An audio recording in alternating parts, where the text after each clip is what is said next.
ASL 973. Start vlogging a little bit about what I do, where I'm from, a little bit of everything, you feel me?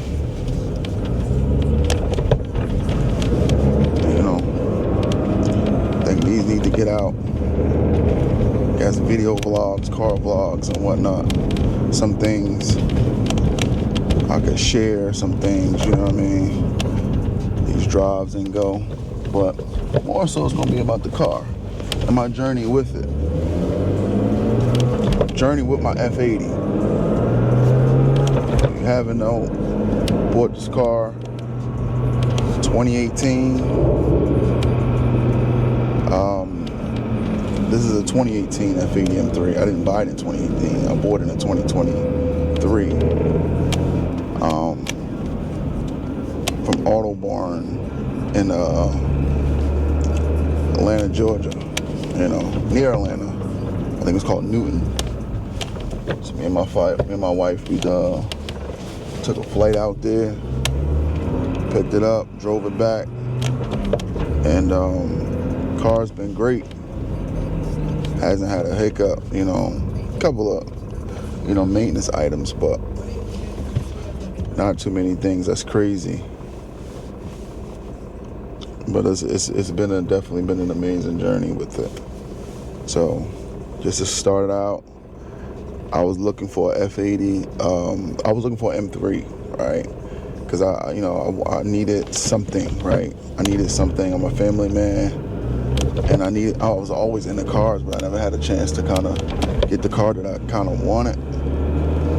And then, you know, I was looking into.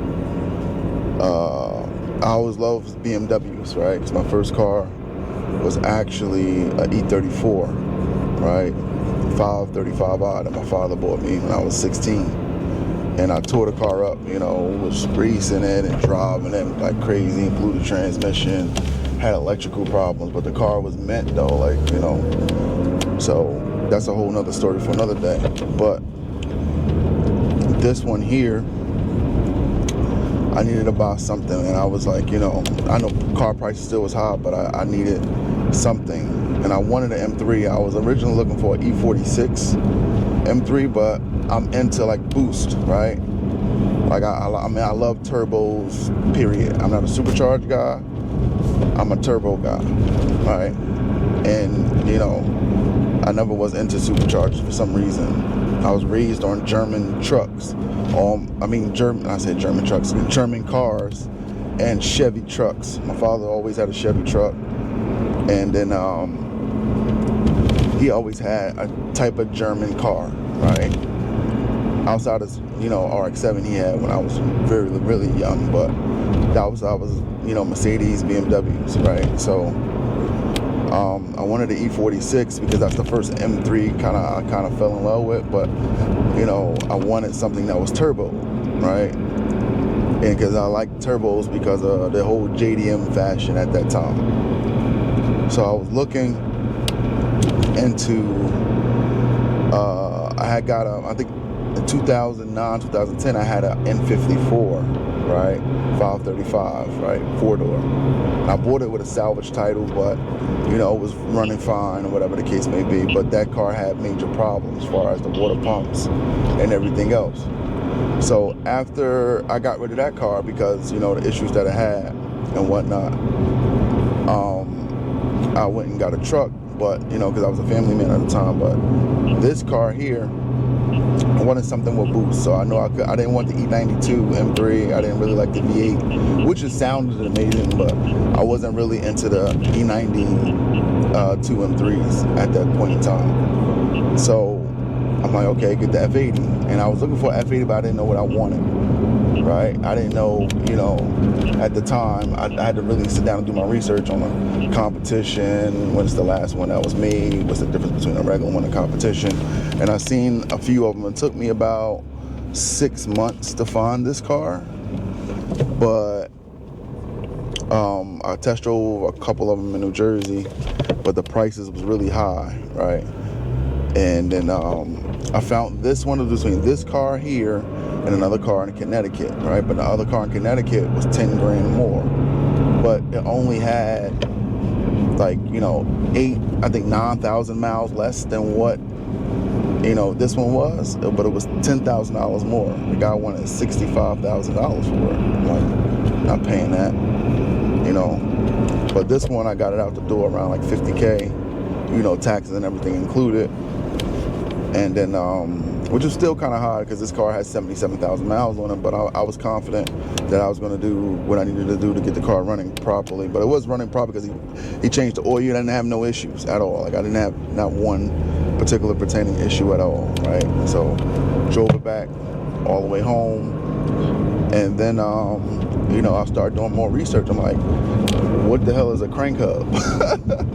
Then I was really nervous because, you know, I spent a lot of money for the car and I didn't want anything to happen to the motor, and it was like, I'm like, it's like a little high mileage, and, you know, I got to get the crank hub done. Then I came across GDO, which is my car tuner shop that I built the car, did everything to this car primarily, right? And then found them. They gave me the suggestion to get the Precision Dynamics one-piece crank hub, because I didn't know, like, you know, they had 4-pin, 2-pin, all these different type of crank hubs. Like, you know, he gave me the suggestion, and I just went with every suggestion that he told me, right, which is Danny from GDO. And I went and bought all the parts, got everything that I needed. And he said, while you out there, you might as well just go ahead and go full bolt on and just tune, right? You're outside of the warranty. So that's what I did. So I went full VSRF, you know, intakes, you know, top mount, intercooler, went mad USA downpipes. I did everything at that one point in time as I was getting the crank hub done. And then, you know, got everything done. And then, you know, at that time, I wanted to get a tune too. He told me to go with MHD instead of boot mode. So I'm like, all right, that's perfect. So I went, got MHD, had to do the ECU unlock and all of that type of stuff, and I got all of that done. Save part 2 coming up. Yo. So getting back to the story, I had to order my Starbucks, so I had to pause, put my phone on. So got the car, did the crank hub, full bolts on, down pipes and all that. And then I did that like probably, I got the car in July 2023. I probably did a crank hub and everything else around March 2024 with full bolts on, tune, and all of that type of stuff. And then and it was a pretty penny, man. And then I had please don't ever do this, but I'm confident in my work. I had bought the car from my credit union, and I did all of that work on there and everything else. But I paid the car off, you know, in a year and a half. But it was definitely a journey. So right now, having the car, I had the car for almost going on 3 years, knock on wood. And I did so much work to this thing, and I got more work, I got more parts in the house that I'm doing to it. But it's just like, this is my toy, it's my hobby. Drive to work, take my kids in it, take out my wife. You know, it's a pretty great car. And don't be afraid of mileage either. I think the only really like maintenance item I had to do was the PVC valve. When it started making that squeaking, like squeak, squeak, squeak. I know you have to do that, but that's typically happens on these cars around 80,000 miles. So definitely, you know, when I got the car, I did the diff fluid change. I did the, you know, spark plugs and all that type of stuff, oil change, trans fluid and all of that. So definitely you got to do your maintenance on it, and then you're going to get probably hit with the M tax. But you know, GDO definitely took care of the car. But yeah, you know, it's been a great journey. I'm definitely excited what the continuance of what I'm doing with the car. I got currently right now I got the same VSRF, you know, intakes, intercooler, charge pipes, J pipe, and all of that type of stuff. Now I got Mishimoto stuff on here too. I got Mishimoto front mount, radiant heat exchanger, oil cooler guard. I got that on there. That's a must. You have to do the oil cooler guard on these cars. I got 10 mil spacers. I got a wheel stud kit. I got H&R Super Sport Lawrence springs. I got Conti's. It's ring contact O2s, 295 in the back, 275 in the front. And it handles like a dream right now. But I got the diff bracket from Tuna Motorsport with the polyurethane bushings.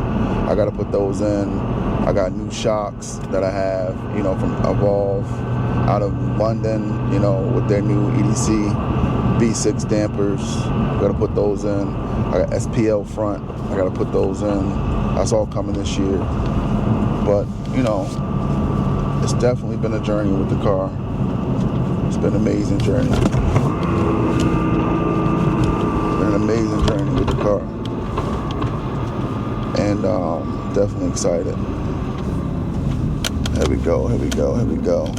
My Starbucks run. Get my tea. Hello. Good morning, sir. I got my order for Alan. All right, Alan. So pull up, bro. Thank you, brother. No problem, brother. Yeah. Get my Starbucks run in. Thank you, boss. All right, brother. Have a good one, man.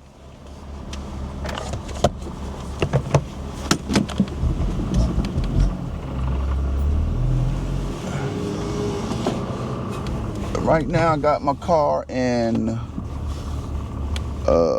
efficient sport comfort. I keep it in sport because the lowering springs and spacers. But it's a good though. I drive the thing all over the place. I drive it all over the place. Got my Starbucks running. All right, cool.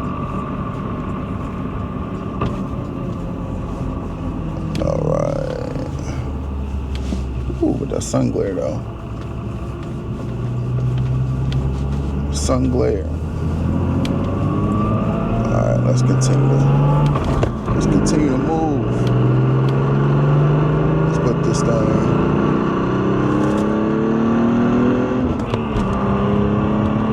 Whoop.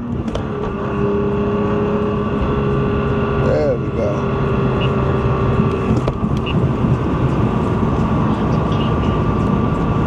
Pull, that's all. Get it back out. And you gotta cut up all the time.